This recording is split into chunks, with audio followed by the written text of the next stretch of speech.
चलिए textile sector पे अब हम लोग इसका शॉर्ट एनालिसिस देखते हैं, स्ट्रेंथ, वीकनेस, अपॉर्चुनिटी और थ्रेट। सबसे पहले हम देखते हैं टेक्सटाइल सेक्टर का क्या स्ट्रेंथ है। बहुत सारी बातें हम लोग जब बिगिनिंग किए थे तभी बात कर लिए थे, कुछ और समझ लेते हैं। पहली बात, टेक्सटाइल सेक्टर में India self reliant in all fibres, यानी जितने प्रकार के नेचुरल और सिंथेटिक फाइबर्स हैं उनमें भारत सेल्फ रिलायंट है। उनके लिए जो रॉ मटेरियल चाहिए, कॉटन, जूट या पेट्रोलियम, क्रूड पेट्रोलियम, सेलुलोज, इन सब में इंडिया सेल्फ रिलायंट है। और रॉ मटेरियल हमें इंपोर्ट तो करना पड़ता है लेकिन लिटिल बिट, बहुत कम, ठीक है। ऐसा नहीं कि बिल्कुल भी हमारे पास नहीं है, ठीक है। तो वूल को छोड़ करके, ठीक है, वूल एक ऐसा नेचुरल फाइबर है जिसमें इंडिया डेफिशिएंट है, सेल्फ रिलायंट नहीं है। तो एक ये हमारी स्ट्रेंथ है कि हमारे पास रॉ मटेरियल पर्याप्त मात्रा में है, इसलिए हम उससे रिलेटेड इंडस्ट्रीज को डेवलप कर सकते हैं। दूसरी बात, leading producer of cotton, jute and silk. हम लोग लार्जेस्ट प्रोड्यूसर है कॉटन और जूट के, और सेकंड लार्जेस्ट प्रोड्यूसर है सिल्क के। सेकंड लार्जेस्ट प्रोड्यूसर है हम मैनमेड फाइबर्स के। तो ये भी एक बहुत बड़ी स्ट्रेंथ है हमारी, ठीक है, कि हमारे पास ना केवल इन सब चीजों में हम लोग सेल्फ रिलायंट हैं बल्कि लीडिंग प्रोड्यूसर के लेवल पे हम आते हैं। तीसरी बात, easy availability of low cost labour या वर्कफोर्स। हमें भारत की जनसंख्या ज्यादा होने के कारण हमें स्किल्ड, सेमी स्किल्ड लेबर्स जो हैं और स्किल्ड लेबर, ये सब काफी कम कीमत में कॉम्पिटिटिव रेट पे मिल ही जाते हैं। स्ट्रॉन्ग एंटरप्रेन्योरशिप स्किल, भारत में टेक्सटाइल सेक्टर को लेकर के उद्यमिता कौशल, जो एंटरप्रेन्योरशिप स्किल है वो भी पर्याप्त मात्रा में है, क्योंकि ट्रेडिशनली हम टेक्सटाइल सेक्टर में मास्टर रहे हुए हैं और लगभग 3000 साल तक टेक्सटाइल सेक्टर में इंडिया की मोनोपोली थी। तो हमारे पास एक लार्ज एंटरप्रेन्योरियल स्किल बेस हमारे पास तैयार है। लार्ज डोमेस्टिक मार्केट, हमारा मार्केट इतना बड़ा है कि हम किसी भी प्रकार का टेक्सटाइल, जूट का, कॉटन का ये सब बनाए तो उसमें इंडिया में इतनी मार्केट में इतना पावर है कि हम उसको कंज्यूम कर सकते हैं, कोई छोटा मोटा देश नहीं है। In international demand of Indian textile, सबसे अच्छी बात यह है कि पूरे दुनिया में इंडियन टेक्सटाइल की पहचान है, उसकी डिमांड जो है वो काफी ज्यादा है, इसलिए यूएसए, यूके, जापान ऐसे देशों को हम जो है, यूरोप के देशों को हम एक्सपोर्ट करते हैं, ठीक है। अब चूंकि डिमांड है इंटरनेशनल, हेंस इंडिया के पास अच्छी खासी मात्रा में एक्सपोर्ट करने की अपॉर्चुनिटी जो है इंडिया के पास अवेलेबल है। सोशियो इकोनॉमिक कंट्रीब्यूशन, हम पिछले वीडियो में पढ़ चुके हैं, इतना परसेंट जीडीपी में कंट्रीब्यूट करता है, इतना परसेंट एक्सपोर्ट में, इतना परसेंट फॉरेन एक्सचेंज में, इतना परसेंट एम्प्लॉयमेंट जनरेशन में। तो पिछले वीडियो से मैच करके आप यहाँ पर सारे पॉइंट लिख देना, पॉइंट नंबर 1 2 3 4 ऐसे, ठीक है। तो सोशियो इकोनॉमिक कंट्रीब्यूशन में हमारी अर्थव्यवस्था को बहुत बड़ा बल मिलता है, सामाजिक रूप से लोगों को रोजगार प्रदान करता है। अब जब लोगों को रोजगार मिलता है तो उससे उनकी जो लाइफ स्टाइल है, लाइफ स्टैंडर्ड है, वो सब कुछ एक लेवल तक पहुंचता है, एजुकेशन, हेल्थ, ठीक है, सभी चीजों में सुधार होता है और ओवरऑल इससे हमारा जो ह्यूमन डेवलपमेंट इंडेक्स है वो सुधरता है। आठवीं बात, source of government revenue and forex, माने भारत को इससे काफी अच्छा रेवेन्यू भी जनरेट हो जाता है और फॉरेक्स का मतलब फॉरेन एक्सचेंज रिजर्व, हमें जो है विदेशी मुद्रा की भी इससे हमें प्राप्ति होती है। सपोर्टिंग एग्रो क्लाइमेटिक कंडीशन, हमारी स्ट्रेंथ ये है कि ये जो कॉटन, जूट, सिल्क वगैरह का जो हम यहाँ पर कल्टीवेशन करते हैं तो उसको सपोर्ट करने वाला एग्रो क्लाइमेटिक कंडीशन, ऐसी कृषि जलवायु दशाएं हमारे पास उपलब्ध हैं। उस वैरायटी का सॉइल, उस वैरायटी का रेनफॉल और उस टाइप का क्लाइमेट, ह्यूमिड या सब ह्यूमिड या कॉन्टिनेंटल, जिस प्रकार चाहिए इंडिया में सभी प्रकार के एग्रो क्लाइमेटिक कंडीशन अवेलेबल है। Research and development and innovation, ठीक है, ये भी हमारी एक स्ट्रेंथ है कि हम लगातार बहुत सारे हमने इंस्टीट्यूशंस वगैरह सेटअप कर रखे हैं जिसमें रिसर्च, डेवलपमेंट और इनोवेशन, स्किल डेवलपमेंट, ये तमाम काम भारत कर रहा है। ये हमने 10 पॉइंट में उसका स्ट्रेंथ देखा। पिछले वीडियोस से जब हमने बिगनिंग ही किया था उसमें से कुछ और पॉइंट निकाल करके आप यहाँ पर लिख सकते हैं, जैसे ट्रेडिशनल नॉलेज है हमारे पास इसका, ठीक है, आज भी हमारे पास अच्छे खासे वीवर्स हैं, बुनकर हैं, जुलाहे हैं, ये तमाम बातें, ठीक है। चलिए, अपॉर्चुनिटीज, अवसर हमारे पास क्या है, थोड़ा सा क्रम बिगड़ गया है। SWOT में हमें वीकनेस स्ट्रेंथ की बात करना चाहिए था, लेकिन वो अपॉर्चुनिटीज आ गई है तो पहले इसी को कर लेते हैं, फिर वीकनेस देखते हैं। हमारे पास क्या अपॉर्चुनिटी है, एक तो हमारे पास चूंकि हमारे जो टेक्सटाइल सेक्टर है, टेक्सटाइल में हम जो अपैरल गारमेंट वगैरह बनाते हैं उसका इंटरनेशनल डिमांड है, इसलिए हमारे पास एक्सपोर्ट की जो अपॉर्चुनिटी है वो बहुत बड़ी हमारे पास एक्सपोर्ट रिलेटेड अपॉर्चुनिटी है, क्योंकि इंडिया की अपनी एक ब्रांड वैल्यू है, उसके बनाए गए कपड़ों की पूरी दुनिया में मांग है। टेक्निकल टेक्सटाइल एक नया उभरता हुआ टेक्सटाइल हमारे पास है, जिस पे इंडिया काफी वर्कआउट कर रहा है, और हम टेक्निकल टेक्सटाइल के माध्यम से भी पूरे इंडिया में और वर्ल्ड में अपनी पहचान हम बना सकते हैं। ये हमारे लिए एक अवसर है, क्योंकि टेक्निकल टेक्सटाइल में वही कंट्री काम कर सकता है जो टेक्सटाइल में ऑलरेडी मास्टर है। ठीक है, ब्रांड वैल्यू हमारे यहाँ जो वस्तुएं बनती है उसकी पूरी दुनिया में एक ब्रांड वैल्यू है। ठीक है, मेडाइवल पीरियड में और एंशिएंट पीरियड में तो हमारी धात ही थी, हालांकि इंडस्ट्रियल रेवोल्यूशन के बाद वो कम हुई है, लेकिन फिर भी अभी भी हमारे यहाँ के बने हुए कपड़े पूरी दुनिया में कंफर्टेबल माने जाते हैं, अच्छे माने जाते हैं, उत्तम क्वालिटी के माने जाते हैं। चौथा, इंटरनेशनल डिमांड है हमारी। पांचवा, ट्रेडिशनल नो हाउ, ट्रेडिशनल ज्ञान है हमारे पास, परंपरागत ज्ञान है हमारे पास, बीवर्स है, जुलाहे है, उसके हैंडीक्राफ्ट रिलेटेड, ये तमाम बातें। छठवीं बात, ब्रेक्जिट। ब्रेक्जिट क्या है? यूरोपियन यूनियन से ब्रिटेन का एग्जिट होना, ब्रिटेन का बाहर निकल जाना। ब्रेक्जिट एक यूरोप में घटने वाली घटना है। तो इससे भारत को कैसे फायदा होगा कि भारत जो है अपना जो टेक्सटाइल मार्केट है भारत का, वो सबसे बड़ा मार्केट है ईयू, और ईयू में भी हमारा जो सबसे बड़ा मार्केट था वो था ब्रिटेन।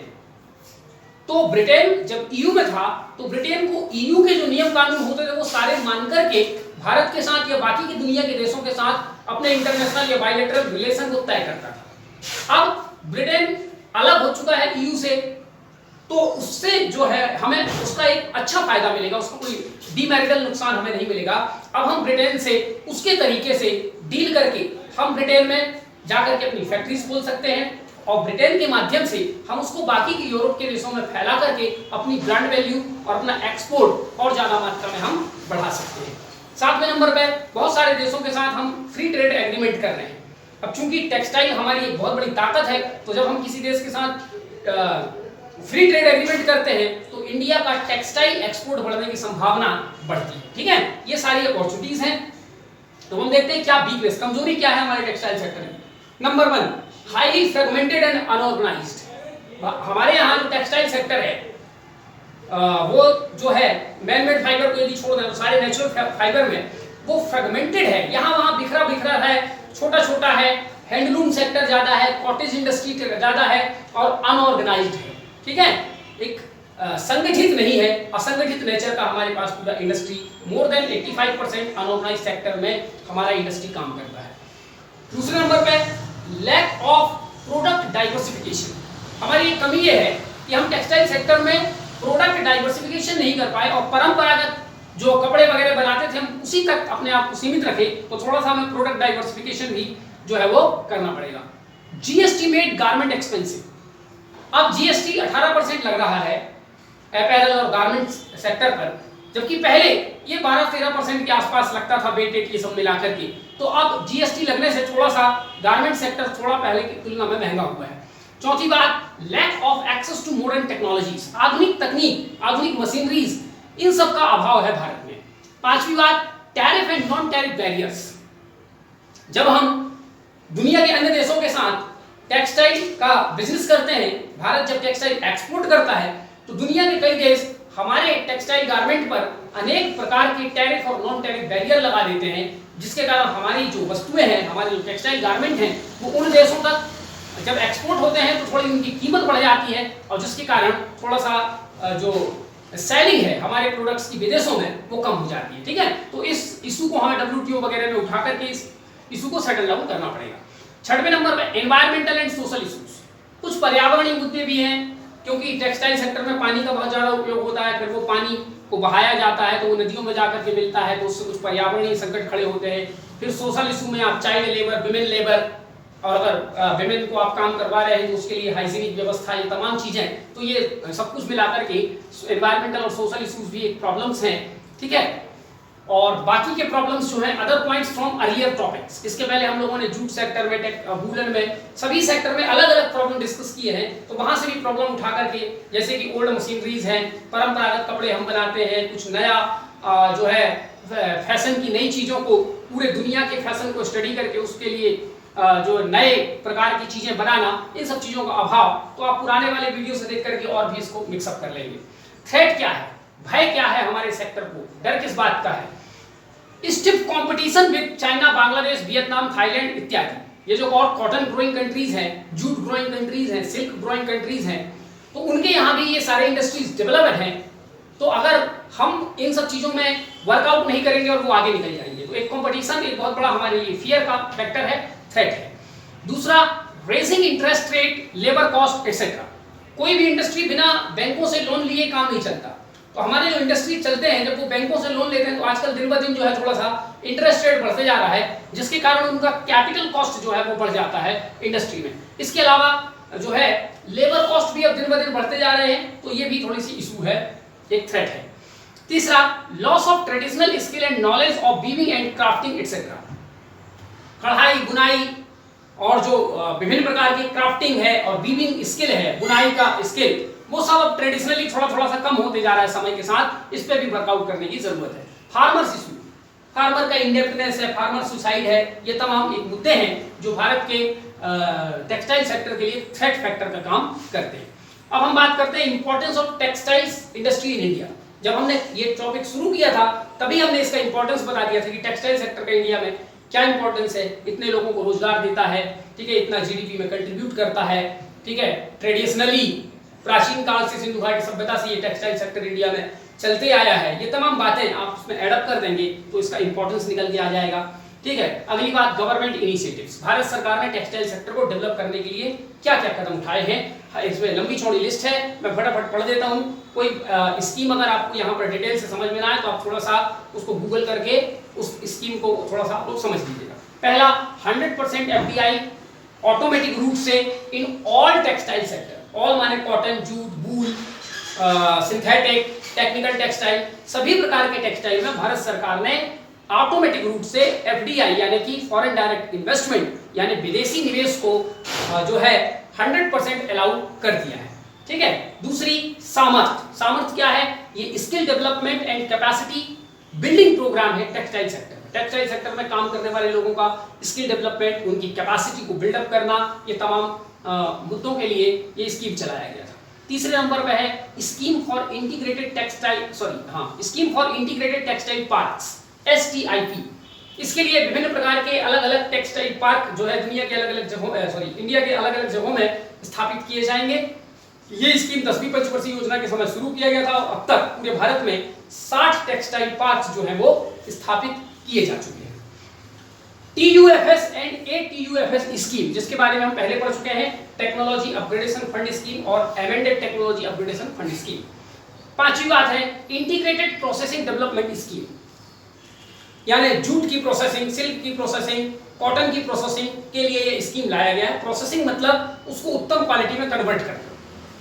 छठवें नंबर पे scheme for incubation in apparel manufacturing, यानी हमारे यहाँ जो अपैरल मैन्युफैक्चरिंग होता है उसको इनक्यूबेट करना। इंक्यूबेशन करना माने उसको थोड़ी सी हाथ लगाना मदद के लिए, ठीक है। हिंदी में इसका मतलब होता है ऊष्मायन।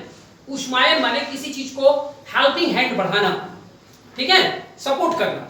तो अपैरल मैन्युफैक्चरिंग को सपोर्ट करने के लिए स्कीम लाया गया है, SIAM शॉर्ट फॉर्म में इसको जाना जाता है। इसके अंतर्गत 3 इंक्यूबेशन सेंटर खोले गए हैं, एक हरियाणा में है, एक उड़ीसा में है और एक मध्य प्रदेश में है। सातवां, scheme for textile industry workers accommodation. जो टेक्सटाइल सेक्टर में काम करने वाले लोग हैं उनको यदि रहने वगैरह की दिक्कत होती है तो उनके प्रॉपर एकोमोडेशन के लिए ये कार्यक्रम लाया गया था। शॉर्ट में सितवा, SITWA के नाम से इसको जाना जाता है। आठवीं है textile workers rehabilitation fund scheme. 1985 में ये स्कीम लाया गया था। Now merged with Rajiv Gandhi Shramik Kalyan योजना, जो कि मिनिस्ट्री ऑफ टेक्सटाइल का नहीं है, मिनिस्ट्री ऑफ लेबर का है, ठीक है। यहां तक मैंने जितनी बात बताई वो सब मिनिस्ट्री ऑफ टेक्सटाइल ने शुरू की है, लेकिन ये 8वें नंबर का स्ट्रीम मिनिस्ट्री ऑफ लेबर ने शुरू किया है, ठीक है, क्योंकि ये लेबर से जुड़ा हुआ मुद्दा है। Textile workers rehabilitation fund scheme, यानी टेक्सटाइल सेक्टर में लगे हुए जो लोग हैं, अगर किसी कारण से उनका हाथ टूट गया है, विकलांग हो गए हैं, ठीक है, और टेक्सटाइल सेक्टर में काम करते थे, किसी तरह की उनको प्रॉब्लम है तो उनको रिहैबिलिट, पुनर्वासित करना इस फंड के माध्यम से किया जाएगा, जिसको अब राजीव गांधी श्रमिक कल्याण योजना में मर्ज कर दिया गया। 9वें नंबर पे national conclave on accomplishment and way forward for textile sector. ये एक कॉन्क्लेव है, एक समारोह है, आयोजन है, जो नई दिल्ली में आयोजित किया गया था 2019 में। और इस कॉन्क्लेव का पर्पज क्या था? Accomplishment and way forward for textile sector. Textile sector से जुड़े हुए सभी लोग एक प्लेटफॉर्म पर आएंगे और टेक्सटाइल सेक्टर को आगे कैसे ग्रो करना है, इसकी क्या कमी है, इसके डेवलपमेंट के लिए और क्या इंडस्ट्री लेवल पे क्या कर सकते हैं, गवर्नमेंट लेवल पे क्या कर सकते हैं, यानी तमाम रेंज ऑफ इश्यूज जो टेक्सटाइल सेक्टर में है उसके बारे में चर्चा करने के लिए ये कॉन्क्लेव आयोजित नई दिल्ली में किया गया था। 10वें नंबर पे north east region textile promotion scheme. North east में भी टेक्सटाइल की, खास करके जूट की और सिल्क की संभावनाएं बहुत ज्यादा है, इसलिए नॉर्थ ईस्ट रीजन में भी टेक्सटाइल को डेवलपमेंट करने के लिए ये स्कीम लाया गया था। 11वें नंबर पे प्रधानमंत्री परिधान प्रोत्साहन योजना। इस योजना के अंतर्गत टेक्सटाइल सेक्टर में काम करने वाले जितने कर्मचारी हैं उनको जो है सरकार ईपीएफ में कंट्रीब्यूशन देती है। ईपीएफ माने एम्प्लॉय प्रोविडेंट फंड, ठीक है। एम्प्लॉय प्रोविडेंट फंड का मतलब यह है कि ये मिनिस्ट्री ऑफ लेबर के अंतर्गत आती है एम्प्लॉय प्रोविडेंट फंड। इसमें होता क्या है कि मान लीजिए कोई एम्प्लॉय है जो टेक्सटाइल सेक्टर में काम कर रहा है, उसका वेतन 100 रुपया है, तो सरकार एक राशि निश्चित कर देती है कि जब उसका मालिक उसको 100 रुपए देगा तो यदि सरकार ने 10% निश्चित किया है तो 10% सैलरी उसकी काट लिया जाएगा और वो 10% वो जो उसका मालिक है वो उसके नाम से ईपीएफ में एक खाता खुला होगा, वहां पर वो जमा कर देगा और उतना ही राशि भारत सरकार अपने तरफ से उसमें जमा करेगी। माने 10 रुपए उसकी सैलरी से कट करके जमा हुए मालिक के माध्यम से, 10 रुपए उसी अकाउंट पर उस कर्मचारी के, उस मजदूर के नाम पर भारत सरकार जमा करेगी। तो इस प्रकार से उसकी ईपीएफ में डेली या मासिक जो भी है 20% पैसा जमा होता जाएगा और बाद में जब वो रिटायर कर जाएगा तो उससे अपना वो जो है प्रोविडेंट फंड के रूप में उसका उपयोग वो कर सकता है, ठीक है। तो ये जो प्रधानमंत्री परिधान प्रोत्साहन योजना है इसमें सरकार ने तय किया है 8.33% जो है उसकी सैलरी काटी जाएगी और उतना ही कंट्रीब्यूशन भारत सरकार भी करेगी, ठीक। लेकिन इस योजना में ऐसे कर्मचारी जो टेक्सटाइल सेक्टर में काम कर रहे हैं और जिनकी सैलरी 15,000 रुपए महीने से कम है उनके लिए सरकार उनके ईपीएफ में 3.67% एक्स्ट्रा कंट्रीब्यूट करेगी। यानी जिनकी सैलरी 15,000 से ज्यादा है उनको सरकार 8.33% अलग से पैसा उनके ईपीएफ में अकाउंट में डालेगी, लेकिन जिनकी 15,000 से कम है उनको 8.33 प्लस 3.67 यानी 10% कंट्रीब्यूट करेगी, ठीक है। लेकिन शर्त इसमें यही है कि 15,000 रुपए से कम हो और ये केवल शुरुआती के 3 वर्षों के लिए। अगर आज मैं रोजगार में लगाऊं तो मुझे आने वाले केवल 3 साल के लिए योजना का लाभ मिलेगा। चलिए अगली बात हम समझते हैं फिक्स्ड टर्म एम्प्लॉयमेंट। ये मिनिस्ट्री ऑफ लेबर ने ये शुरुआत किया है, जिसका मतलब ये है कि कोई एम्प्लॉयर माने कोई मालिक अगर किसी को काम में रखता है तो उसको फिक्स्ड टर्म के हिसाब से रोजगार देगा, यानी उसको बता करके रखेगा कि मैं तो 2 महीने के लिए रख रहा हूं, साल भर के लिए रख रहा हूं, 2 साल के लिए रख रहा हूं, उसके बीच में उसको टर्मिनेट नहीं करेगा, ठीक है। चलिए अगली बात देखते हैं हम।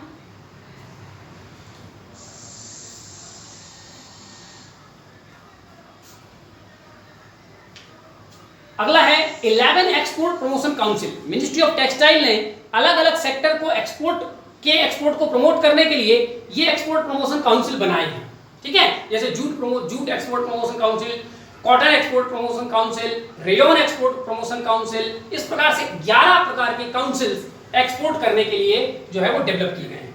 14वें नंबर पे है पहचान कार्ड। एक पहचान कार्ड 2016 में भारत सरकार लाया गया।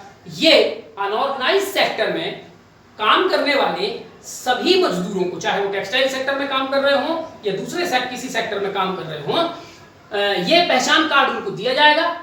उसका एक नंबर होगा और उनका वो नंबर उसके आधार कार्ड और बैंक अकाउंट के साथ जोड़ दिया जाएगा। इससे भारत सरकार की विभिन्न योजनाओं का वो डायरेक्टली लाभ अपने पहचान कार्ड के माध्यम से ले सकता है। जैसे डायरेक्ट बेनिफिट ट्रांसफर हो गया और इसके अलावा अनऑर्गेनाइज सेक्टर के लिए सरकार कुछ बोनस वगैरह देती है, तो वो तमाम लाभ जो है वो इस पहचान कार्ड के माध्यम से उठा पाएगा, ठीक है। 15वें नंबर पे है महात्मा गांधी बुनकर बीमा योजना। ये जो बुनकर है, वीवर्स हैं, उनके इंश्योरेंस की स्कीम भारत सरकार ने लाई थी। अब उसको मर्ज कर दिया गया है प्रधानमंत्री सुरक्षा बीमा योजना के साथ, ठीक है। 16वें नंबर पे ई कोकून ऐप। कोकून में आपको बताया था एक ऐसा खोल होता है, एक ऐसा सराउंडिंग होता है जिसमें सिल्क के कीड़े पनपते हैं, ठीक है। तो ये e cocoon app quality certification of silk worm seed, ये सिल्क के जो कीड़े होते हैं उनकी संख्या को बढ़ाने के लिए कुछ स्पेशल सीड आते हैं, ठीक है। तो उन सीड की क्वालिटी को मॉनिटर करने के लिए ये ऐप बनाया गया है। 17वें नंबर पे ई धागा, ये भी एक ऐप है जो टेक्सटाइल के एडवर्टीजमेंट के लिए जो है प्रयोग में लाया जाता है। 18वें नंबर पर बुनकर मित्र, ये भी एक ऐप है जिसके माध्यम से जो बुनकर्स लोग हैं, वीवर्स लोग हैं, वो मिनिस्ट्री ऑफ टेक्सटाइल के माध्यम से जुड़े रहते हैं और अपनी समस्याओं को वहां पर सामने रख करके विभिन्न प्रकार की जो मदद है वो उनसे प्राप्त कर सकते हैं। 19वें नंबर पे भारत सरकार कई देशों के साथ एफटीए, फ्री ट्रेड एग्रीमेंट और भी अन्य प्रकार के एग्रीमेंट कर रही है ताकि हम अपने टेक्सटाइल सेक्टर को एक्सपोर्ट कर सकें, अपने टेक्सटाइल गारमेंट्स को दुनिया के बाजारों तक पहुंचा सकें। 20वें नंबर पे है फर्स्ट सिल्क प्रोसेसिंग प्लांट, 2020 में खोला गया है सुरेंद्रनगर में, ठीक है। सुरेंद्रनगर गुजरात में है और इसको खोलने वाली संस्था मिनिस्ट्री ऑफ टेक्सटाइल नहीं है, मिनिस्ट्री ऑफ MSME है, जिसके अंतर्गत एक संस्था काम करती है KVIC, khadi and village industry corporation, ठीक है। 21वें नंबर पे है प्रोजेक्ट श्योर। क्या है ये project sure? Sustainable pathway for Indian fashion industry, यानी भारत फैशन इंडस्ट्री के सेक्टर में अपने गारमेंट और अपैरल इस प्रकार से तैयार करेगा कि वो सस्टेनेबल हो, माने एनवायरनमेंट को उससे किसी प्रकार का लॉस ना हो, ठीक है। ये 21 बातें यहां तक हैं। अब मैं इस वीडियो को यहीं खत्म करता हूं, हालांकि गवर्नमेंट इनिशिएटिव खत्म नहीं हुए हैं। इसके बाद में एक छोटा सा 5-10 मिनट का वीडियो अगला डालूंगा, उसमें गवर्नमेंट के कुछ और स्टेप और कुछ अन्य टेक्सटाइल से जुड़े हुए कुछ मिसलेनियस फैक्ट्स उस पर हम लोग चर्चा करेंगे। तब तक के लिए धन्यवाद।